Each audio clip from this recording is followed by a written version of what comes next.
É possível pregar a palavra sem compromisso com homens? Amós 7. Comentário de Mário Persona. Agora entra aqui a questão da responsabilidade desse falso sacerdote Amazias, que recebe então uma sentença sobre os seus maus feitos. E com isso a gente aprende que esse Amós é uma figura interessante para nós, de um servo do Senhor que não tem ninguém a obedecer a não ser o Senhor. E não tem medo de homens, não tem medo de reis, e nem sequer estava preparado para ser um profeta dentro de todo o esquema que eram os outros profetas de Israel. Ele simplesmente serve o Senhor aqui. E talvez seja um bom exemplo para nós, nesse tempo de uma cristandade caída, né, tão arruinada como essa que nós vivemos, porque nós vemos um homem sem amarras, um homem sem vamos chamar assim, sem compromissos com homens. E quando nós olhamos para a cristandade hoje, o que nós vemos nos, vamos chamar assim, profetas da cristandade? Foi transformado numa instituição o cargo de ministro da palavra. Não se tornou mais uma coisa que a pessoa faz para o Senhor, mas faz para homens. Claro, muitos são sinceros em fazer isso, mas estão contratados por uma organização. E sendo contratados pela organização, eles não podem desagradar a organização. Eles recebem um salário, eles têm que fazer jus ao salário que recebem. Então eles não podem falar contra. Se amanhã um pastor de uma determinada corrente de ensino, ele descobre que a doutrina da igreja a qual ele serve está errada, biblicamente errada, ele não pode fazer nada. Se ele ensinar do jeito que está certo, que ele encontra na Bíblia, ele é demitido. Então ele tem vínculos que ele acaba obedecendo a homens. E nós encontramos um exemplo bom, né, no Novo Testamento, nas epístolas também, em Atos, dos apóstolos que não serviam a homens, mas só ao Senhor. Eles não estavam ali para agradar a homens, mas só ao Senhor. Tem umas passagens que a gente pode até ler para conhecer um pouco disso. Em Colossenses 3, é uma boa exortação para nós, Colossenses capítulo 3. No versículo 13, nós vemos o que acontece conosco quando nós fomos libertos. Nós tínhamos um feitor, nós tínhamos um senhor, nós tínhamos um patrão. Mas aqui fala, ele nos tirou do poder ou do governo das trevas e nos transportou para o reino do Filho do seu amor. Essa é a nova posição agora que nós temos, e se existe alguém acima de nós, é só o Senhor. E aqui no versículo 18, ele é a cabeça do corpo da igreja. Então, se existe um cérebro que comanda os nossos movimentos, esse cérebro é o Senhor. E mais à frente nós vamos encontrar também, no versículo... Eu estava lendo no capítulo 1 de Colossenses, desculpe, era capítulo 1 que eu estava lendo, agora sim capítulo 3 de Colossenses.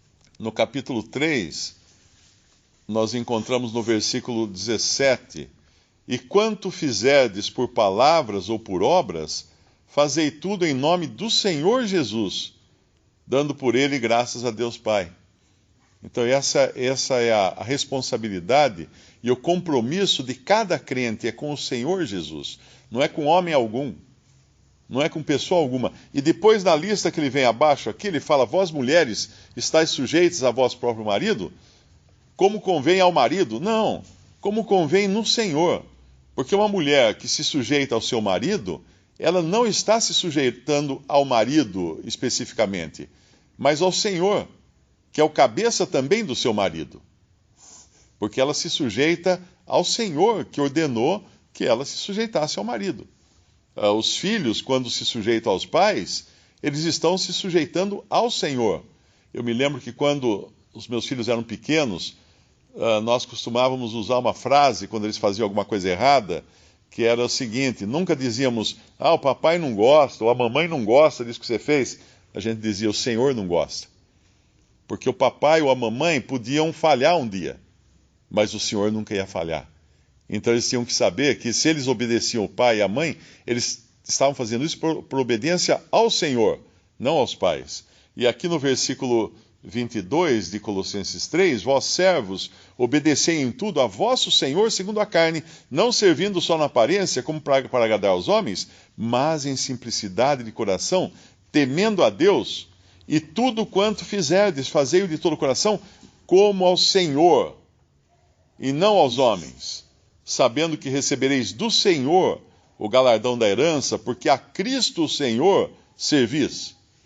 Então, quando nós pensamos, por exemplo, na autoridade que o Senhor deu à Assembleia para tomar decisões, para decidir, fazer as coisas, e os irmãos trazem, então, essas decisões, não é aos irmãos que nós servimos ou estamos em sujeição, é ao Senhor.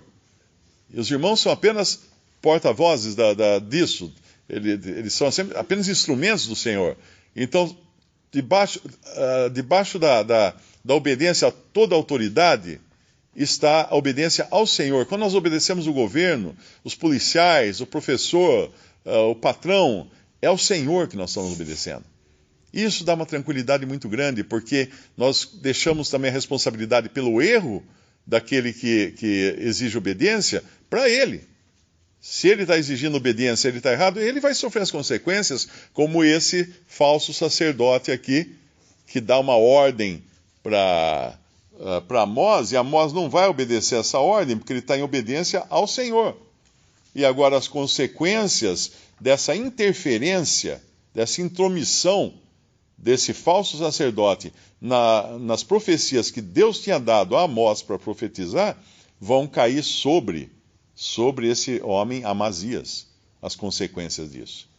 Então é um privilégio nós podermos hoje estar não apenas congregados ao nome do Senhor, mas estar também sob um ministério da palavra que é apresentado por pessoas que não têm vínculos, não estão obrigadas por alguém, não estão comandadas por alguma instituição, não estão ordenadas por alguma instituição, mas apenas servindo ao Senhor, com responsabilidades diante do Senhor. Nós sabemos que lá em Isaías capítulo 30, existia uma condição em Israel, quando já estava nesse caminho de ruína, no capítulo 30, versículo 9, o Senhor fala para Israel: porque povo rebelde é este, filhos mentirosos, filhos que não querem ouvir a lei do Senhor, que dizem aos videntes: não vejais, e aos profetas: não profetizeis para nós o que é reto, dizei-nos coisas aprazíveis, tende para nós enganadoras lisonjas, desviai-vos do caminho, apartai-vos da vereda, fazei que deixei de estar o santo de Israel perante nós. Esse daqui é o estado de Israel. Não profetize para nós o que é reto, nos digam coisas aprazíveis. E qual é o estado da cristandade hoje? 2 Timóteo, nós encontramos algo bastante semelhante. 2 Timóteo capítulo 4, versículo 1, conjuro-te, pois, diante de Deus e do Senhor Jesus Cristo, não diante da instituição A, B, C, D, do presbitério XY, nada disso. Conjuro-te, pois, diante de Deus e do Senhor Jesus Cristo, que há de julgar os vivos e os mortos na sua vinda e no seu reino, que pregues a palavra, instes a tempo e fora de tempo, redarguas, repreendas, exortes, com toda longanimidade e doutrina, porque virá tempo em que não sofrerão a sã doutrina, mas tendo comichão nos ouvidos, amontoarão para si doutores, conforme as suas próprias concupiscências, e desviarão os ouvidos da verdade, voltando às fábulas. E é isso que nós vemos hoje mais acontecer na cristandade, quando homens, às vezes até com boa intenção, não podem falar a verdade, porque o seu público não quer escutar a verdade. Se eles escutarem a verdade, vai cair o dízimo, vai cair o rendimento, a receita da igreja vai diminuir, então eles não podem falar a verdade, eles têm que seguir aquilo que o povo gosta. Então o que mais nós vemos são pregações filosóficas, pregações de assuntos de como cuidar da família, dos filhos, como ser feliz, como sair da depressão e coisas desse tipo. mas tudo menos a verdade, porque existe um compromisso que não é com Deus e a sua palavra, mas é com uma organização religiosa e os seus dogmas. Visite Respondi.com.br. Visite também 3minutos.net.